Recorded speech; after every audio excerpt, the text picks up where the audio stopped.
இயேசுவில் எனது அன்பிற்குரியவர்களே, உங்களுக்கு என்னுடைய இதயம் கனிந்த வாழ்த்துக்கள். வணக்கம். அன்பானவர்களே, இன்று நம்முடைய சிந்தனைக்கு மார்க் நற்செய்தி 5வது அதிகாரம் 1-20. இயேசு கடலுக்கு அக்கறையில் இருந்த கெரசேனர் பகுதிக்கு தன் சீடர்களுடன் வருகிறார்.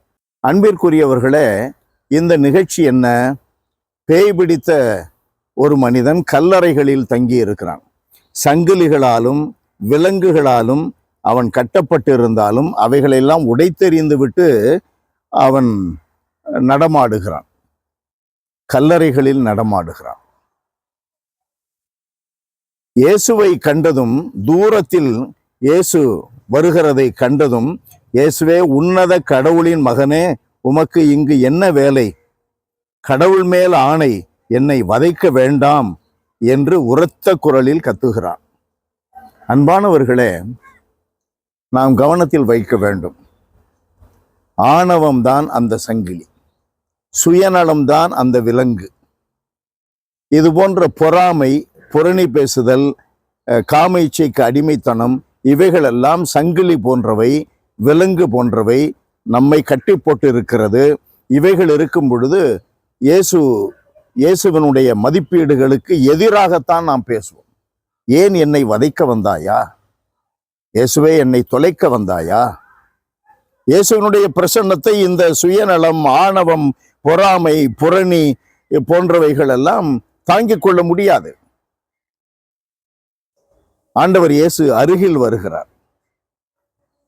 எப்பொழுது ஒரு மனிதன் இத்தனை பலவீனங்களோடு, இத்தனை பாவங்களோடு இயேசு அருகில் வருகிறாரோ, இயேசுவின் அருகில் வருகிறானோ, அப்பொழுது அவன் விடுவிக்கப்படுகிறான். அவன் விடுவிக்கப்படுகிறான். இயேசுவின் அருகில் வந்தால்தான் மீட்பு. இயேசு ஒருவர் தான் மீட்பு.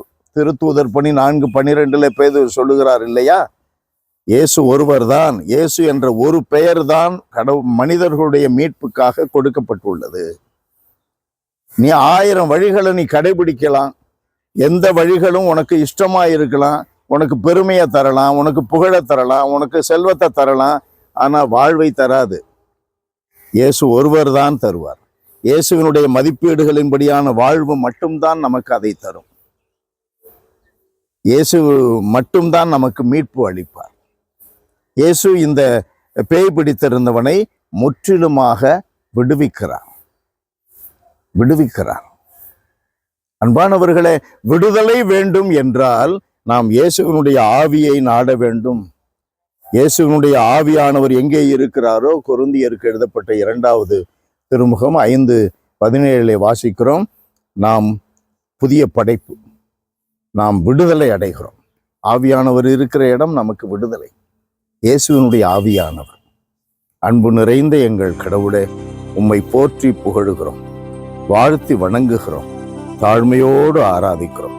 ஆண்டவரே, விலங்குகளாலும் சங்கிலிகளாலும் கட்டப்பட்டிருந்த அந்த மனிதர், பேய் பிடித்த அந்த மனிதர் கல்லறை பகுதியில் வாழ்ந்து வந்தாரே, அதுபோல பாவங்களால் இந்த மனித இயல்புக்கு ஏற்ற வழிவகை மட்டுமே எங்களுடைய அணிகலன்களாக இருக்கும் வேளையில் நாங்கள் கட்டப்பட்ட மனிதர்களாக இருக்கிறோம்.